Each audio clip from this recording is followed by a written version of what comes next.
em Neemias. Abra sua Bíblia em Neemias, capítulo de número 4. Neemias, capítulo de número 4. Vamos ler a partir do versículo 1. Quem já encontrou, diga amém. Sucedeu que, ouvindo Sambalate que edificamos um muro, ardeu em ira e se indignou muito e escarneceu dos judeus, e falou na presença de seus irmãos e do exército de Samaria e disse: que fazem esses fracos judeus? Permite semear isso? Sacrificarão? Acabalarão um só dia? Vivificarão dos montões do pó as pedras que foram queimadas? E estava com ele Tobias, o amonita, e disse: ainda que edifiquem, vindo uma raposa derrubará facilmente o seu muro de pedra. Ouve, ó nosso Deus, que somos tão desprezados, e caia sobre o seu opróbrio sobre a sua cabeça, e faz com que seja um despojo numa terra de cativeiro. E não cubras a sua iniquidade, e não seguiste diante de ti o seu pecado, pois que te irritam de fronte dos edificadores. Assim edificamos o muro, e todo o muro se cerrou até a sua, o que diz? Até a sua metade, porque o coração do povo se inclinava a trabalhar. Feche os olhos. Revela, Senhor, a tua palavra através do teu Espírito Santo nesta noite. Eis-nos aqui, sedentos para ouvir tua voz. Nós te damos graça em nome de Jesus. Todos digam amém? Desocupe a mão, aplauda o Senhor, dizendo glória a Deus, aleluia. Amém? E amém. Queridos, eu vou tentar ser mais claro possível, mais breve possível também. E essa palavra, às vezes a pessoa lê a Bíblia e ela tem dificuldade de entender a Bíblia. E não é fácil entender a Bíblia. São várias histórias dentro de um livro. São vários períodos, né? Nós temos vários anos narrados dentro da mesma Bíblia, do mesmo livro. Não é tão fácil entender a Bíblia. É o tipo de livro que, para você entender, você tem que ter alguém ali no teu ouvido te explicando. Esse capítulo 4 de Neemias, ou o livro de Neemias, fala de uma história, a última história do Antigo Testamento, o último período do Antigo Testamento, antes do período helenístico e a vinda de Cristo. Período helenístico, ou também um período de silêncio que houve na história, onde não teve profecias entre o povo, um período de 400 anos. Neemias mostra esse último momento da história. A história de Neemias mostra o povo voltando, ou parte do povo já retornando. Neemias e Esdras são conterrâneos e contemporâneos também. Então eles narram o mesmo período. Eles vão mostrar o povo voltando e o povo tentando recomeçar, o povo tentando reconstruir. A história de Neemias é uma história que fala de reconstrução, de recomeço. É totalmente aplicável para a nossa atualidade. Que eu e você, nós temos projetos, temos sonhos, temos ambições, nós temos áreas da vida que nós precisamos de uma intervenção divina. Todos nós que estamos aqui.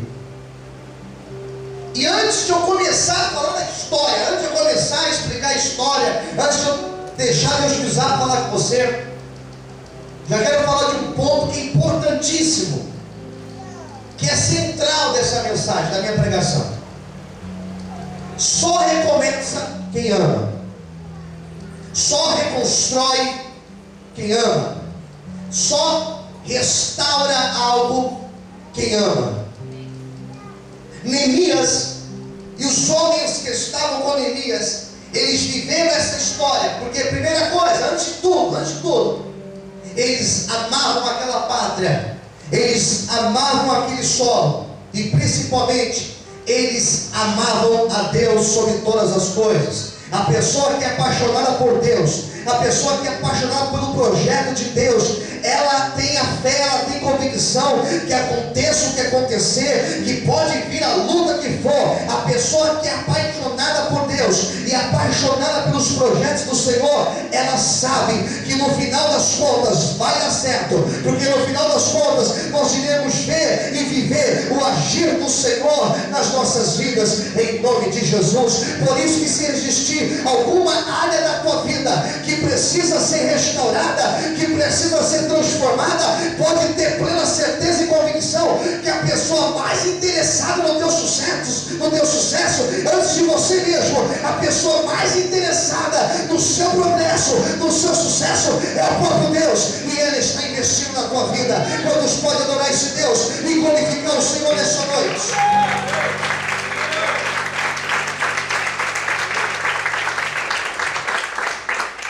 Então a história desse livro vai mostrar esse povo voltando, tentando recomeçar, um povo que estava sem condição, um povo que estava numa miséria muito grande. E o livro vai mostrar como eles conseguiram fazer isso.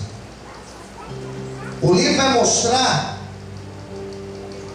3 pontos principais.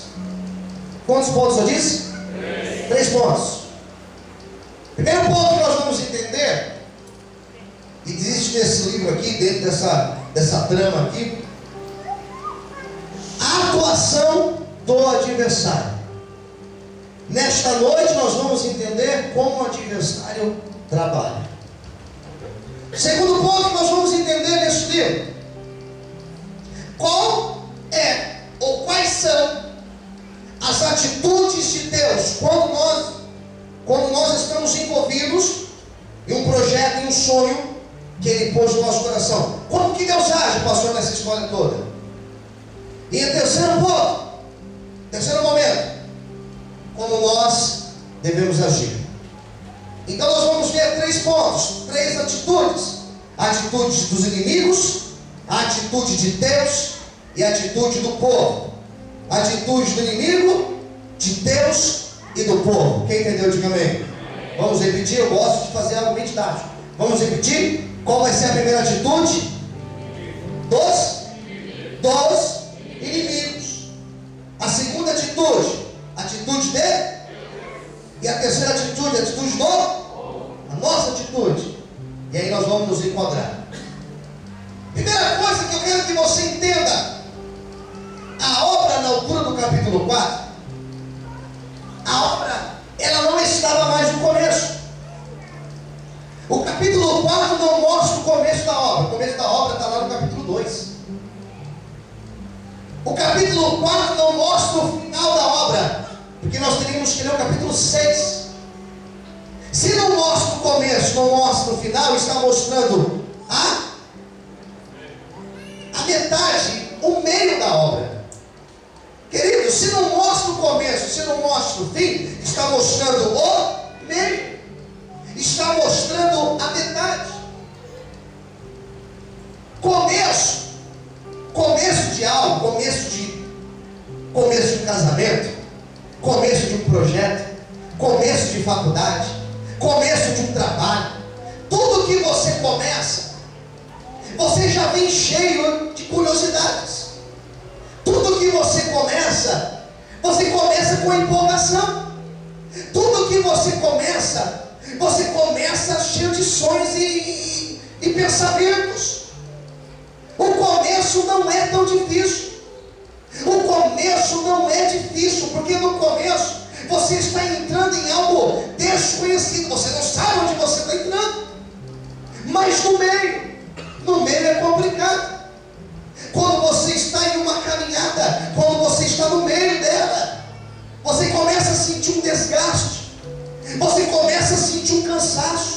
você começa a sentir desânimo, porque você olha para trás e você vê que você andou bastante, mas quando você olha para frente, você percebe que você tem um outro tanto para andar.